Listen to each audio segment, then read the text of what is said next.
Acidente aéreo provocou a morte de 61 pessoas em Vinhedo, no interior de São Paulo. Avião despencou de uma altitude de quase 4.000 metros em apenas 2 minutos. Inflação do país subiu mais que o previsto e encostou no teto da meta. Ditador Nicolás Maduro suspende rede social de Elon Musk no país e pede para a opositora se entregar à justiça. Nas Olimpíadas de Paris, dia começou com medalha de prata de Zaquias Queiroz na canoagem. Passou pelo bronze de Alisson dos Santos nos 400 metros com barreira. E parou no ouro da dupla Ana Patrícia e Duda no vôlei de praia. Data ideal para os brasileiros também reverenciarem o Dia dos Povos Indígenas. Agora no Jornal das 22.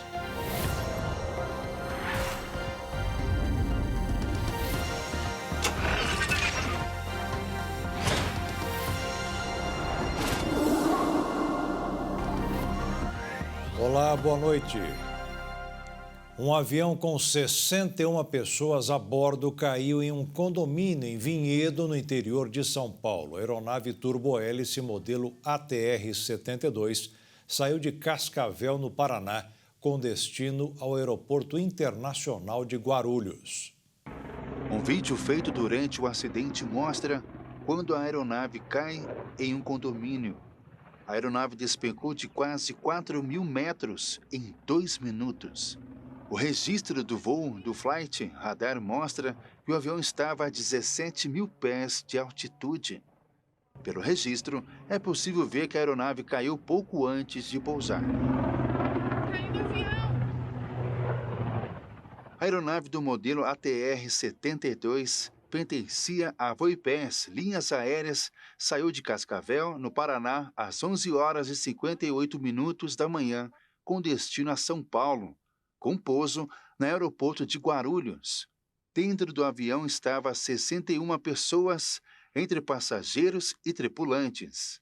O avião caiu em área de churrasqueiras do condomínio Recanto Florido, no bairro Capela, em Vinhedo, no interior de São Paulo. De acordo com a Defesa Civil, o acidente não causou vítimas entre os moradores do condomínio. A aeronave tinha capacidade para 68 pessoas. Todos os ocupantes da aeronave morreram. A informação foi confirmada pela Prefeitura da cidade de Valinhos e pelo governo do estado, que auxiliou na operação de assistência ao acidente aéreo. A aeronave de médio porte pode ter sido resultado de uma falha mecânica progressiva que fez o piloto perder o controle. Segundo o especialista, a aeronave caiu em um movimento conhecido como parafuso chato, que geralmente é ocasionado pela alteração na curvatura das asas. O impacto da água congelada na aeronave pode ter alterado essa parte da sua estrutura, provocando o acidente. O Instituto Médico Legal, IML de Campinas, está fazendo a identificação das vítimas. O Instituto de Medicina Social e Criminologia do Estado de São Paulo também vai auxiliar na identificação dos corpos. O CENIPA está no local para investigar o acidente. A Força Aérea Brasileira enviou representantes do órgão em São Paulo para a ocorrência. A Voipers Linhas Aéreas fazia o voo de número 2283 entre Cascavel e Guarulhos. De acordo com o Centro de Investigação e Prevenção de Acidentes Aeronáuticos, CENIPA, esta tragédia se junta a outros 108 acidentes aéreos neste ano. Em 2023, foram relatados 155 casos, 13% a mais do que 2022. A taxa de fatalidades também subiu, passando de 49 para 62 mortes. Conforme o CENIPA, os 3 principais fatores que contribuíram para os desastres na última década foram a perda de controle em voo, a colisão com obstáculo durante a decolagem ou pouso e falhas no motor.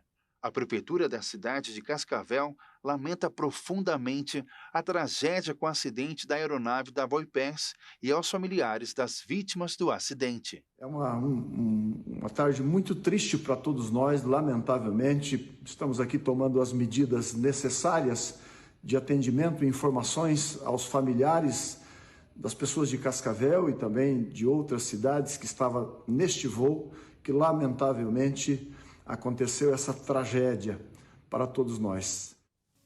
Passageiros se atrasaram e não embarcaram no voo que saiu do aeroporto de Cascavel, no Paraná, e caiu no interior de São Paulo. Parentes e amigos das vítimas estiveram no aeroporto em busca de notícias. Logo após a queda do bimotor, a companhia aérea Voipers, ex-Passaredo, retirou os funcionários do balcão de vendas que mantém no aeroporto de Cascavel, no Paraná. Ao longo do dia, parentes e amigos dos passageiros se dirigiram ao guichê da empresa em busca de informações. 3 colegas de trabalho e um médico acabaram sendo salvos por terem chegado atrasados ao aeroporto. Os passageiros iriam embarcar no voo da empresa Voipers, que caiu na tarde desta sexta-feira na cidade de Vinhedo. O avião tinha como destino o Aeroporto Internacional de São Paulo, em Guarulhos. A aeronave carregava 57 passageiros e 4 tripulantes. Entre os passageiros que não embarcaram por conta do atraso estava Adriano Silva de Assis, que ficou abalado por conta da tragédia acontecida. Ele chegou a se emocionar ao falar com a filha por telefone. Papai te ama, tá? Eu te amo muito. Eu cheguei aqui às 9h40, né? Até um aviso para o aeroporto que não tinha nenhum aviso aqui informando que a Latam ia sair pela Voo Express. Eu fiquei ali em cima esperando. Quando deu 10h30 eu desci, tinha uma fila enorme. Deu 10h41, o rapaz até insistentemente não deixou eu sair. Eu até quero falar com ele, agradecer a Deus. E eu ainda falei assim para o pessoal que estava aqui. Eu falei, pô, pessoal, deve ser uma coisa muito importante. Na raiva, né, logicamente. Eu disse, pô, vai que esse avião cai aí. Ele estava de testemunho falando. E assim, eu não estou sem palavras, desculpa, gente. Eu estou muito emocionado. Além de Adriano, os 2 amigos que não conseguiram entrar no avião agradeceram a Deus pelo livramento de não terem embarcado. É livramento, né? Livramento de Deus aí. Nós agradecemos aí. Nós chegamos, para falar a verdade, chegamos atrasados, né?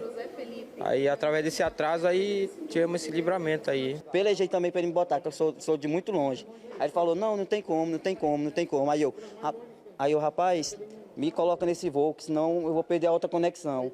Aí, graças a Deus, ele me tirou dessa. Eu vim até aqui para dar um abraço nele, ele não está nem aqui, que ele salvou minha vida hoje, foi ele e Deus. O médico veterinário Oswaldo Fernandes Costa Júnior e a filha também embarcariam no voo. Eles iriam fazer uma conexão no aeroporto de Guarulhos para Vitória, no Espírito Santo.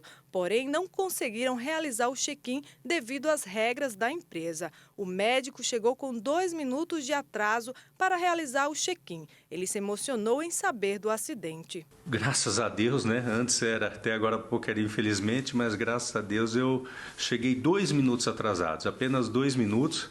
O check-in da Voipaz, ele se encerra 1 hora antes do voo. O voo era 11h40, às 10h40 ele encerrou. Eu cheguei exatamente às 10h42 e não me foi permitido, né, fazer o check-in. Eles falaram que o sistema deles de check-in se encerra. É muito triste. A gente está muito comovido com as imagens que está vendo, com as pessoas que perderam a vida. São 62 pessoas, pela informação que eu vi. O número de famílias que devem estar num desespero. E, outro lado, agradecendo muito a Deus por a gente não estar nesse grupo, né? Deus nos deu mais uma oportunidade de vida, mais um tempo de vida. Então, a gente fica muito emocionado. É um momento muita emoção para mim, para minha família. Hoje é comemorado o Dia Internacional dos Povos Indígenas. A data foi criada em 1995 pela ONU, Organização das Nações Unidas, e marca a importância dos povos originários para a sociedade, principalmente pela educação, como foi o caso de Juliene, que mora em uma aldeia Bororó e, com mais estudo, conseguiu lutar pelo seu povo. No Brasil, vivem atualmente autodeclarados cerca de 1.700.000 indígenas de 305 etnias. O número representa 0,8% do total de habitantes do país. Mato Grosso do Sul tem a terceira maior população. Moram no estado, de acordo com a contagem do último censo, realizada em 2022 pelo IBGE, 116.346 indígenas. Destes, quase 13.500 nas aldeias Bororó e Jaguapiru, que fazem parte da Reserva Indígena de Dourados. O município, que é o mais populoso do interior, tem também a sexta maior população indígena brasileira.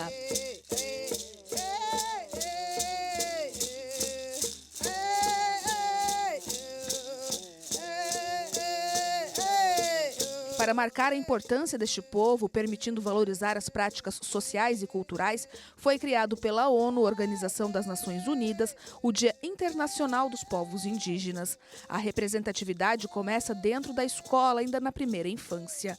Em Dourados, por exemplo, as instituições estruturadas dentro da aldeia Jaguapiru e Bororó ensinam na educação infantil, antes mesmo do português, a língua materna.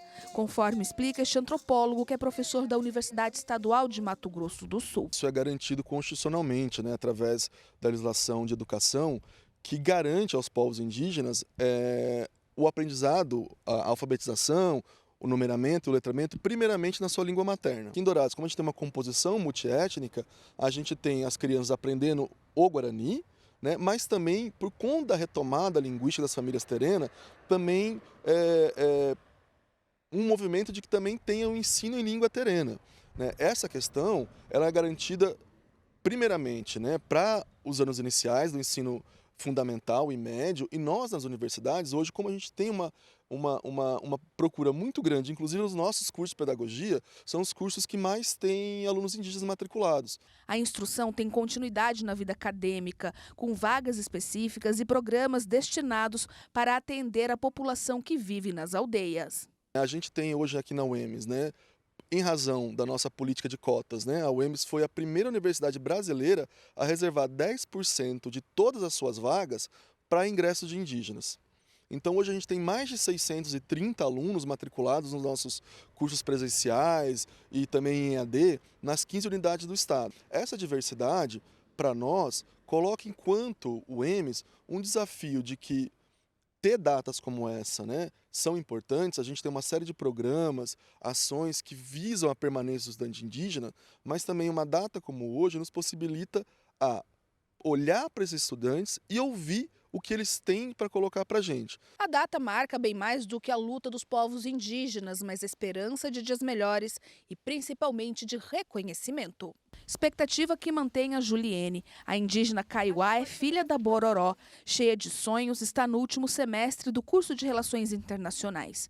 Aos 27 anos, para ela, a educação faz parte da luta em busca da conquista pelos direitos. Buscar ser um porta-voz para a minha comunidade Guarani Kaiowá, lá fora. Então foi uma decisão que, ao longo da minha trajetória no ensino médio, vim buscando, Então foi a melhor opção para mim. O dia 9 de agosto representa, acima de tudo, luta e apoio às causas de um povo que, na maioria das vezes, vive esquecido. Ser indígena é um desafio grande, onde você tem que lutar, batalhar contra os preconceitos, contra o racismo racial nas regiões, tanto do Mato Grosso, mas também fora. Ser do povo Guarani Kaiowá, para mim, já é de grande orgulho, Ser de uns pais guerreiros, batalhadores, e também ter essa formação que meus pais passou para mim desde a cultura indígena, desde as tradições indígenas.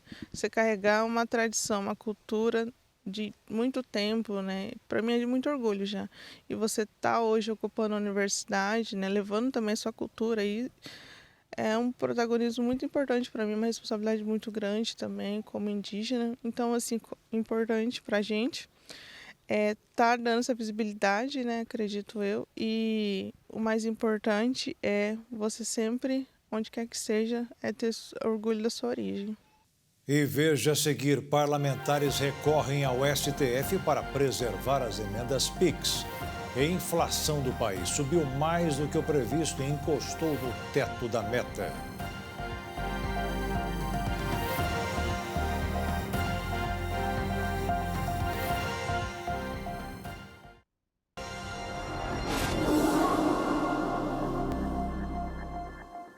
Os parlamentares não querem perder as emendas PIX. Para evitar o prejuízo, foram ao Supremo Tribunal Federal contra uma decisão do ministro Flávio Dino. Nos recursos encaminhados ao STF, advogados da Câmara e do Senado afirmam que as decisões de Dino, com base em primícias equivocadas, causam enorme insegurança jurídica e comprometem o andamento de políticas públicas. Defendem ainda a legalidade do repasse e dizem que a decisão dá autonomia desmedida ao Executivo e pedem que seja revogada. Além disso, solicitam que a ação seja distribuída ao ministro Gilmar Mendes. Ao todo, foram 2 decisões de Flávio Dino. Em uma delas, o ministro determinou que o governo suspendesse o pagamento das emendas PIX, modalidade de emenda individual que acelera o repasse de recursos diretamente para os caixas das prefeituras de aliados dos parlamentares nos estados e restos de emendas de relator que não tivessem prévia e total transparência e rastreabilidade. Ele decidiu ainda que parlamentares não podem enviar emendas para estados diferentes dos quais foram eleitos e criou regras para a transferência de recursos para ONGs e entidades do terceiro setor. Dino partiu do entendimento de que a decisão tomada pelo Supremo em 2022 de derrubar as emendas de relator por falta de transparência e alta discricionariedade não foi totalmente cumprida. Isso porque o Congresso turbinou as emendas de comissão e ampliou outros dispositivos que, na visão do ministro do STF, mantêm problemas de transparência. A Procuradoria-Geral da República, inclusive, já havia pedido ao STF a derrubada das emendas PIX. Na prática, os congressistas apresentam propostas de investimentos para obras e projetos em seus estados. Mas em ano eleitoral, deputados e senadores direcionam as verbas para suas bases eleitorais para ampliar o capital político. O processo é questionado pelo critério de liberação das emendas, pois às vezes o dinheiro só sai quando o governo precisa de apoio do legislativo para aprovar projetos. A ação é muito utilizada por Lula, inclusive durante os seus outros 2 mandatos. Bom, eu tomei a atitude de fazer o adiamento da leitura da LDO, que estava prevista agora para o mês de agosto, por conta dessa interferência da semana passada em relação às emendas especiais, que tanto beneficia os municípios brasileiros, e agora por conta dessa atitude da PGE.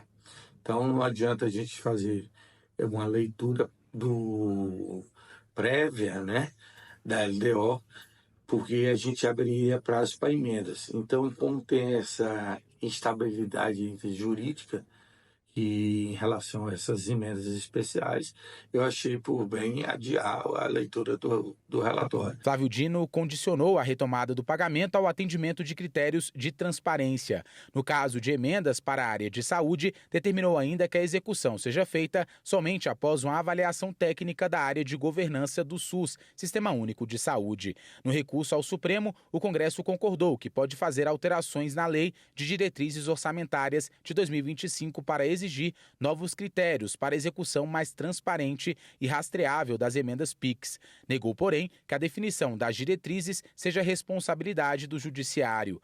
O Congresso Nacional turbinou as emendas de comissão em 2023, após o STF definir que as emendas de relator, principal moeda de troca no Legislativo durante o governo Jair Bolsonaro, fossem derrubadas. As emendas de comissão tiveram um salto em 2023, chegando a 7,6 bilhões de reais, aumento de mais de 300%. Neste ano, o valor dobrou e ficou fixado em mais de 15 bilhões no orçamento.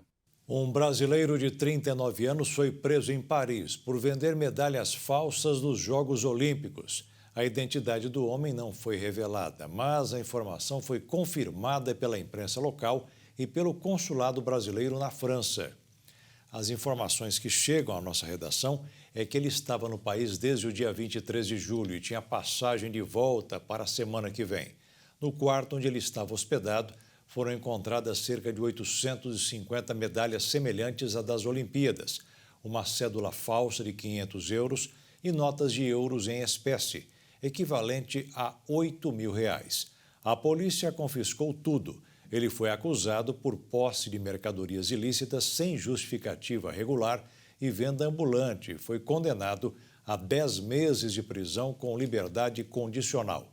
Também está proibido de ir a Paris num período de 3 anos. E chama a atenção algumas reclamações de atletas que receberam medalhas de bronze nestas Olimpíadas. Elas já estão sem cor. O índice oficial de inflação do país fechou o mês de julho em 0,38%. Subiu mais que o esperado, principalmente pelos preços da gasolina e das passagens aéreas. Em compensação, os alimentos caíram 1%, o que significa a maior baixa dos últimos 7 anos. Mas, com o resultado, o IPCA chegou ao teto da meta para o período de 12 meses, que é de 4,5%, ou seja, não pode subir mais, sob o risco de o Banco Central voltar a aumentar os juros para segurar os índices. Quando isso acontece, aumenta o apetite do mercado pelas apostas de risco. Por isso, o dólar caiu mais de 1% e fechou a semana cotado em R$ 5,51 na venda. Na Bolsa de Valores, o que mais pesou foi a divulgação de balanços de algumas empresas com lucro, gerando uma alta de mais de 1,5% no pregão aos 130.614 pontos. Saiu hoje no Diário Oficial da União o reajuste dos valores de renda do programa Minha Casa, Minha Vida. As mudanças atingem o acesso às faixas 1 e 2 do financiamento. O objetivo é que mais famílias se encaixem nestas duas faixas do programa, voltadas para a população de renda mais baixa e que oferecem melhores condições de compra dos imóveis. O que acontece agora é o seguinte: o valor máximo de renda mensal na faixa 1 subiu para R$ 2.850. Com ele, o governo oferece um subsídio de 95%. Na faixa 2, subiu para R$ 4.700. Para os residentes em áreas rurais, a renda bruta anual também mudou. Já a faixa 3 permanece sem alterações, porque o governo pretende diminuir o auxílio de imóveis nesta categoria. Ela segue válida para aqueles com renda mensal de até R$ 8.000. E depois de amanhã vai ser o Dia dos Pais. Muitas pessoas ainda não compraram presentes e deverão aumentar o movimento nas lojas ou até nos sites de internet, desde que a entrega seja rápida. Mas antes de gastar, é importante que o consumidor fique atento aos seus direitos. A corrida a shopping centers, comércios de rua e lojas online disparou essa semana por conta do Dia dos Pais. Com isso, a Federação Brasileira dos Bancos emitiu um alerta sobre como fazer uma compra segura, seja pela internet ou em lojas físicas. Datas comemorativas são sempre uma oportunidade para golpistas, já que os consumidores são bombardeados por um grande volume de ofertas. Para se ter uma ideia, os criminosos criam páginas falsas que simulam um e-commerce ou perfis falsos, que são impulsionados e aparecem em páginas de buscas e stories nas redes sociais. Eles ainda oferecem produtos com preços muito abaixo dos praticados pelo comércio em geral, ou pressionam os compradores a fecharem logo o negócio. Sobre as situações de intenção de troca, de arrependimento e de defeitos no item comprado, de acordo com o Código de Defesa do Consumidor, o fornecedor não é obrigado a fazer uma troca de presente por motivo de gosto ou tamanho. Ainda assim, muitas lojas oferecem o serviço. Se a loja se comprometeu com esse tipo de troca, precisa cumprir. Além disso, é importante guardar a nota fiscal para apresentá-la na hora de fazer uma possível troca. E em peças de vestuário, é indicado manter a etiqueta do produto. Os consumidores devem se atentar que, no momento da troca, vale o valor pago pelo produto, mesmo que o preço tenha aumentado ou esteja com descontos. Se o produto apresentar defeito ou problema, a loja tem 30 dias para solucionar a questão. Se isso não ocorrer no prazo, o consumidor pode pedir a troca ou a devolução do valor pago. O direito de arrependimento só é garantido em compras online. O consumidor pode se arrepender em até 7 dias da data da aquisição ou recebimento do produto e formalizar a desistência por escrito. E veja a seguir, depois de 3 meses fechado por causa da tragédia das chuvas, a Agência Nacional de Aviação Civil autorizou o reinício da venda de passagens no aeroporto Salgado Filho, no Rio Grande do Sul. E o ditador da Venezuela, Nicolás Maduro, suspendeu rede social de Elon Musk no país e pediu para que a opositora se entregue à justiça.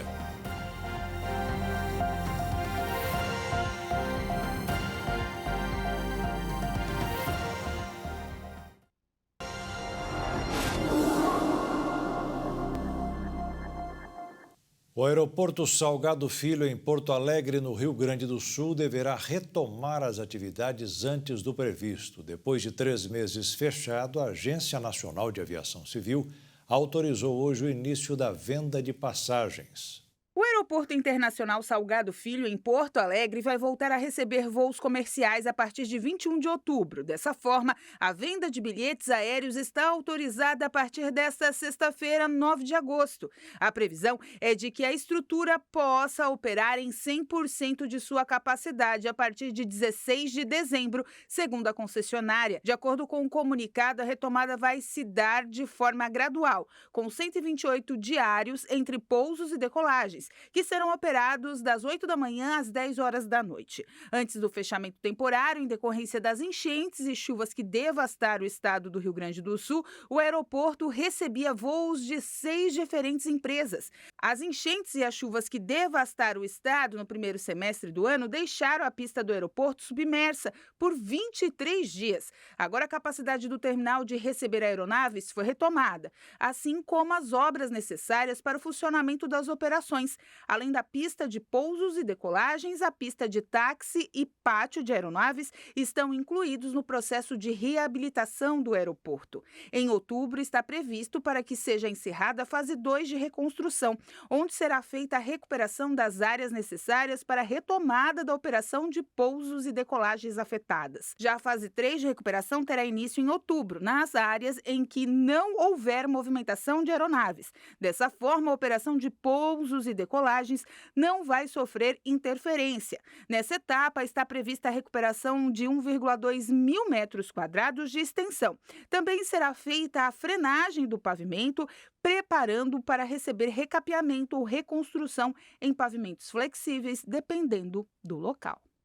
O ministro do STF, Alexandre de Moraes, mandou soltar Felipe Martins, assessor do ex-presidente Jair Bolsonaro.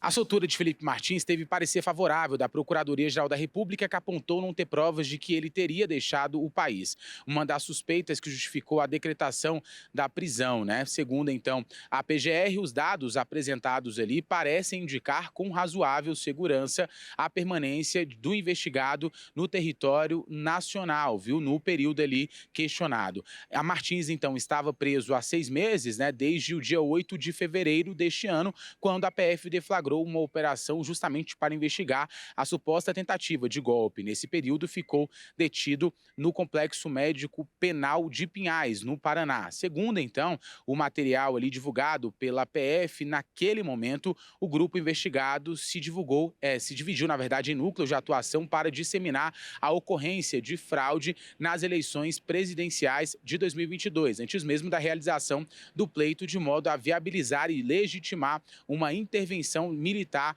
em dinâmica de milícia digital. A operação, a gente lembra, foi chamada ali pela Polícia Federal de Tempus Veritatis, hora da verdade, em latim. A liberdade, então, foi concedida a Felipe Martins com a imposição de medidas cautelares, viu, que vão desde ali a restrição de contato com o ex-presidente Jair Messias Bolsonaro e também até mesmo o uso de redes sociais. A manutenção da prisão não se revela, portanto, adequada e proporcional, podendo ser ali eficazmente substituída por medidas alternativas. Foi o que afirmou o ministro Alexandre de Moraes do STF nesta decisão. O alvará de soltura impõe também a Felipe Martins outras medidas cautelares, entre elas a proibição ali de se ausentar da comarca e obrigatoriedade de recolhimento domiciliar à noite e nos finais de semana. Ele precisa se apresentar ali à justiça uma vez por semana, sempre às segundas-feiras. Além disso, ele tem a obrigação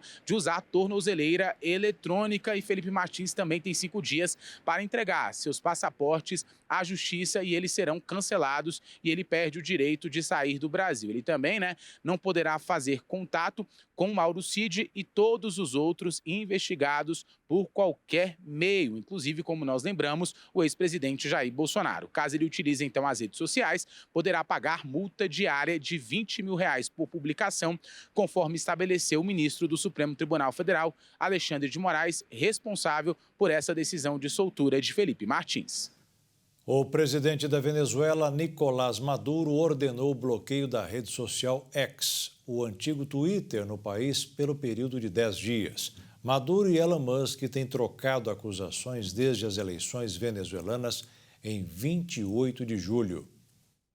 A rede social X parou de funcionar na Venezuela na noite de ontem, quinta-feira, depois de uma determinação de bloqueio por 10 dias feito pelo presidente Nicolás Maduro. Enquanto a suspensão estiver vigente, o regulador de telecomunicações na Venezuela deverá estabelecer a medida administrativa definitiva, ou seja, a suspensão do funcionamento da rede social no país. Maduro afirmou que o bilionário estaria por trás do suposto ataque hacker sofrido pelo Conselho Nacional Eleitoral no dia da votação. Elon Musk tem acusado Maduro em posts na rede social. Maduro usou a rede social X em 30 de julho para perguntar se Elon Musk queria brigar. Um dia depois, o bilionário postou um, entre aspas, aceito, fecha aspas, em seu perfil na rede social. O ditador Maduro tem afirmado que Elon Musk, dono do X, violou todas as normas da própria rede social, incitando o ódio, o fascismo, a guerra civil, a morte e o enfrentamento entre os venezuelanos. E disse o seguinte: aqui se respeita a lei. Por isso foi assinada uma proposta feita pela Conatel, Comissão Nacional de Telecomunicações, que decidiu retirar a rede social X. Além do bloqueio, Maduro e o Conselho Nacional Eleitoral não apresentaram as atas de votação. Parte dos venezuelanos e outros países que reconheceram a vitória de Edmundo González encontram-se em um impasse desde as eleições. Maria Corina Machado, opositora de Maduro, disse que oferecerá garantias, salvo-conduto e incentivos para que Nicolás Maduro deixe o poder na Venezuela. O presidente da Venezuela descartou negociar sua saída do poder como a líder da oposição e pediu que ela se entregue à justiça venezuelana.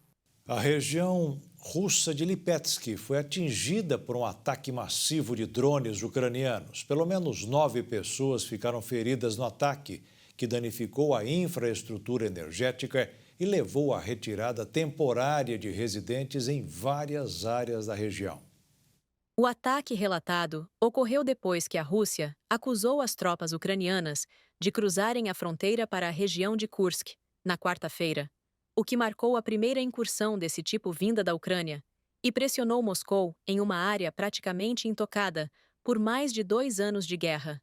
Na quinta-feira, o presidente ucraniano, Volodymyr Zelensky, reconheceu a ofensiva pela primeira vez, dizendo que Moscou deve sentir as consequências da sua brutal invasão da Ucrânia. O Ministério da Defesa da Rússia disse nesta sexta-feira que interceptou e destruiu 75 drones do tipo aeronave, incluindo 19 sobre Lipetsk, 26 sobre Belgorod, 7 sobre Kursk e vários outros sobre as regiões de Briansk, Voronezh e Orel. Afirmou que também destruiu 5 na Crimeia e 8 nas águas do Mar Negro. Os relatórios mostram que o ataque da Ucrânia à Rússia não está diminuindo.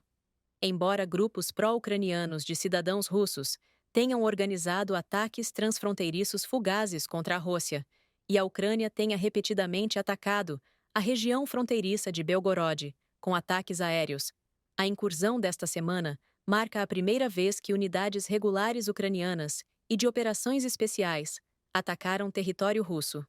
A intenção, segundo autoridades dos Estados Unidos e da Ucrânia, é em parte desviar as forças russas de outras partes da frente oriental, de onde conseguiram bombardear a região ucraniana de Kharkiv, e em parte desmantelar e desmoralizar as forças russas. E veja a seguir, Brasil conquistou mais 3 medalhas nas Olimpíadas. Bronze no atletismo com Alisson dos Santos, prata com Isaquias Queiroz na canoagem. E tem também o ouro com a dupla Ana Patrícia e Duda no vôlei de praia.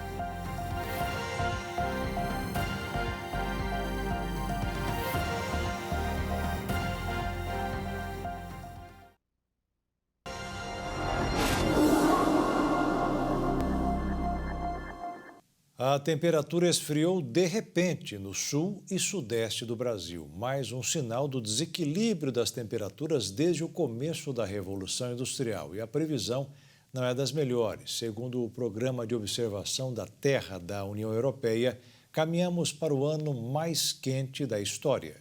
O mês de julho de 2024 registrou temperaturas alarmantes ao redor do mundo, segundo cientistas do Observatório Europeu Copérnicos, com uma média global de 16,91 graus Celsius. Este foi o segundo mês de julho mais quente já registrado, ficando atrás apenas de julho de 2023. A diferença, porém, foi mínima, apenas 0,04 graus a menos do que no ano passado. Esse resultado interrompe uma sequência de 12 meses consecutivos em que o mundo vinha batendo recordes de temperatura para cada período do ano. No entanto, julho de 2024 ainda apresentou uma temperatura quase 1,5 grau acima da média estimada para o mês durante o período pré-industrial, refletindo a continuidade do preocupante aquecimento global. Um marco significativo ocorreu nos dias 22 e 23 de julho,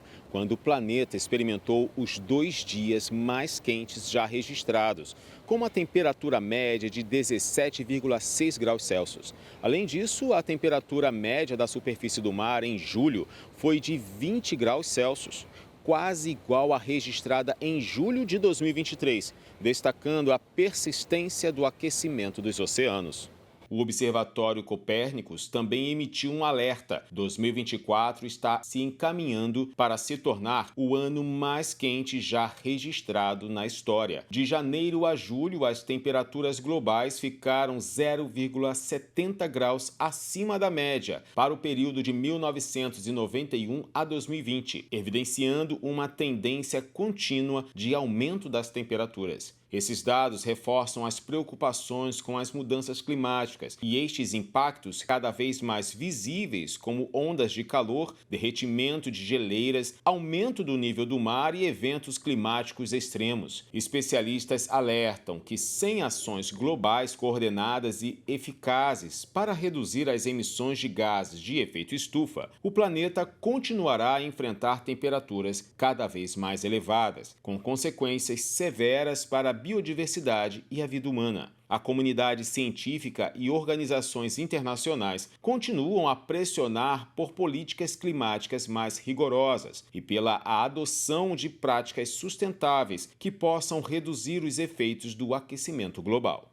Olimpíadas de Paris. O Brasil começou hoje o dia com a medalha de prata. Nem parecia que o canoísta Isaquias Queiroz iria ganhar, mas nos últimos 250 metros, ele puxou todo o fôlego possível para conquistar a 5ª medalha olímpica de sua carreira. Após a derrota na categoria em duplas ontem, Isaquias Queiroz teve uma nova chance e voltou às águas para disputar a prova que o transformou em uma lenda da modalidade, a canoagem individual C1000. Na largada, o brasileiro começou bem e figurou entre os 5 primeiros colocados, cumprindo a estratégia de chegar nos últimos 250 metros com chances reais de medalha. E foi isso que aconteceu. No fim da prova, Isaquias cresceu e saiu da 5ª para a 2ª colocação e subiu pela 5ª vez em um pódio olímpico, se consagrando como um dos maiores atletas da história do Brasil. Com a quinta medalha, Isaquias Queiroz se iguala aos velejadores Robert Scheid e Torben Grael e só fica atrás da ginasta Rebeca Andrade, com 6 medalhas. Isaquias Queiroz é baiano, mas na hora de treinar o destino é Lagoa Santa, em Minas Gerais. Aliás, não é apenas ele que procura a cidade para se preparar para as competições. Uma cidade com pouco mais de 75 mil habitantes é a Casa das Estrelas da canoagem brasileira. Ela fica a 40 quilômetros de Belo Horizonte. Em 2014, o então treinador da equipe masculina de canoagem, Morlan, procurava uma cidade tranquila para seus atletas. A equipe, até então, se preparava para as competições em São Paulo. A tranquilidade, condições climáticas, estrutura da lagoa e a proximidade com o Aeroporto Internacional de Belo Horizonte, que fica na vizinha Confins, foram alguns dos pontos que fizeram o treinador tomar sua decisão. Morlan, falecido em 2018, moldou a canoagem brasileira e, com o apoio da Confederação Brasileira de Canoagem, a tornou mundialmente conhecida, fazendo dos atletas Isaquias Queiroz, Erlon Santos, Nivalter Santos e Ronilson Oliveira expoentes da canoagem e grandes exemplos de superação. Desde 2014, a canoagem brasileira se tornou um expoente mundial. 4 medalhas olímpicas foram conquistadas de lá para cá, 3 em categorias individuais e 1 em dupla. A Lagoa Central, que acabou batizando a cidade, tem cerca de 6.900 metros de extensão. Ela é uma formação natural que existe por lá há cerca de 6.000 anos. Uma escola foi criada no local e atende a 60 jovens de 10 a 17 anos. E seus espelhos d'água já foram palco de várias competições. Em setembro deste ano, será realizado o Campeonato Brasileiro de Canoagem. À tarde foi a vez do atletismo. Alisson dos Santos, o Pio, precisou de 47 segundos para conquistar uma medalha de bronze nos 400 metros com barreira. Alisson dos Santos repetiu o resultado alcançado nas Olimpíadas de Tóquio em 2020. Ele chegou perto de conquistar a medalha de prata, mas o norueguês Karsten Warholm realizou a prova em 47 segundos e 6 e ficou com o segundo lugar do pódio. A medalha de ouro ficou com o americano Ray Benjamin, que terminou a prova em 46 segundos e 46. Esse, inclusive, é o mesmo pódio da última Olimpíada. E uma curiosidade sobre o brasileiro é que ele é o único atleta que conseguiu passar por 4 barreiras nos 400 metros com apenas 12 passos entre elas, já que é necessário um número par de passos para que os ataques bilaterais sejam realizados. Além da medalha de bronze, Alisson ficou com apenas 97 centésimos do seu próprio recorde, considerado o terceiro melhor tempo da história. Ele realizou a prova em 46 segundos e 29 no Campeonato Mundial de 2022. Assistir os Jogos Olímpicos pode ajudar a perder peso, isso mesmo. Pelo menos é o que está em um estudo da Universidade da Inglaterra. Torcer queima calorias. Quem não gostaria de ganhar uma medalha de ouro quando o assunto é perder peso? Pois é, torcedores que não conseguem ficar grudados no sofá podem gastar uma quantidade elevada de calorias só em assistir os jogos.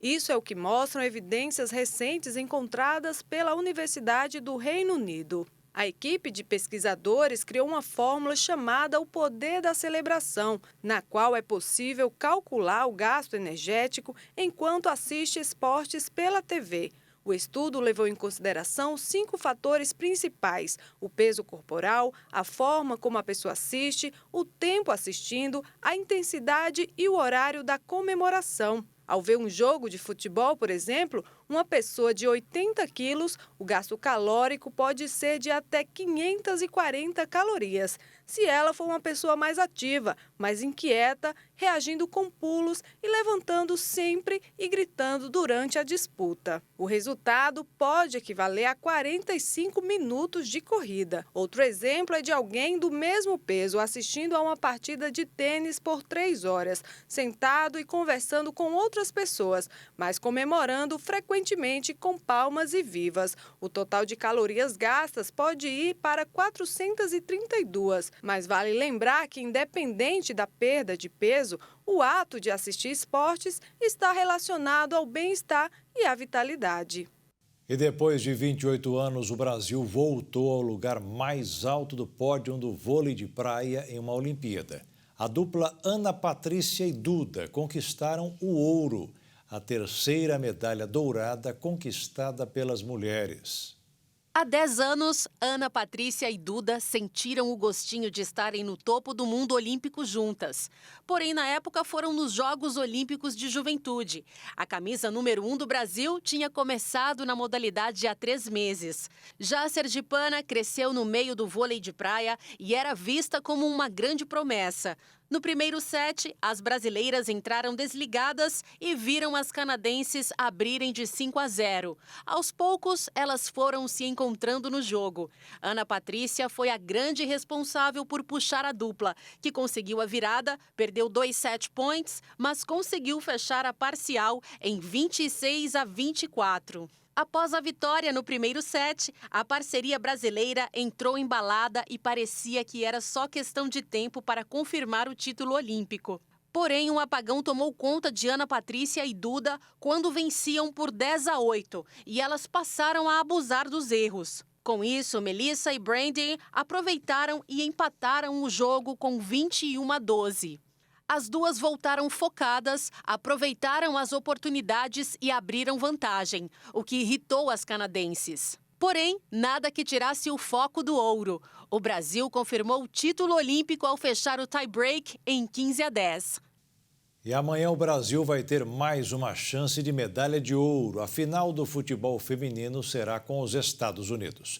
Um time que sempre foi uma pedra no caminho das meninas, mas dá para superar. Por isso, é bom controlar um pouco a ansiedade, um estado emocional que não abandona quem participa de uma Olimpíada. Pesquisas recentes da Organização Mundial da Saúde mostraram que o Brasil é o país com o maior número de pessoas ansiosas do mundo. Cerca de 9,3% dos brasileiros já sentiram sintomas da síndrome, estando à frente do Paraguai, Noruega e Nova Zelândia.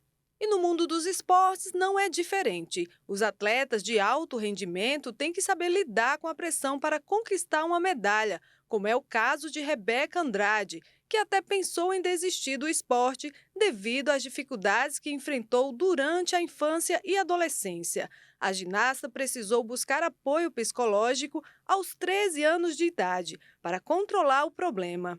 Outra atleta brasileira que também enfrentou crises de ansiedade foi a arremessadora de disco Isabela Rodrigues da Silva. Ela revelou que não conseguiu dormir na noite anterior à disputa da fase classificatória dos Jogos Olímpicos de Paris, o que acabou atrapalhando seu desempenho durante a partida. Isabela, infelizmente, amargou a 17ª posição e não conseguiu se classificar para as finais. Estrelas do esporte como Simone Biles, da ginástica artística, e Naomi Osaka, do tênis, também trouxeram a público dificuldades em lidar com a depressão e a ansiedade. Segundo o levantamento nacional, 1/3 da população jovem entre 18 e 24 anos de idade é ansiosa. Os dados também mostraram que as mulheres também são amplamente afetadas pelo transtorno. Em tudo a gente tem ansiedade. É numa viagem, é um programa que você vai fazer, é um trabalho. Eu não durmo à noite.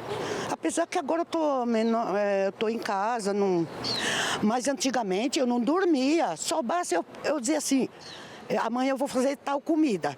Eu já não consigo mais, não vejo a hora de chegar para fazer. Eu acho que todos nós temos, todos.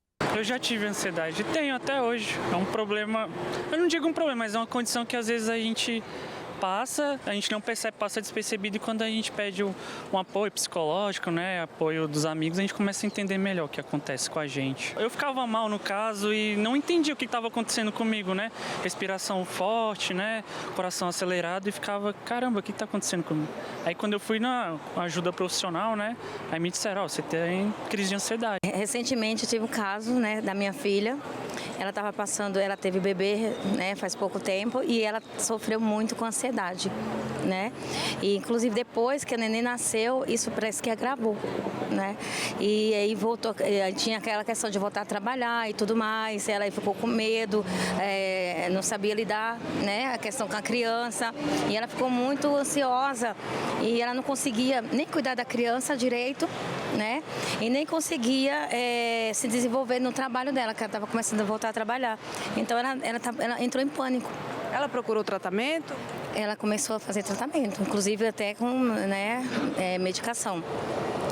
Mas eu confio no Senhor, né? Eu busquei em Deus e Deus entrou com providência na vida dela, né?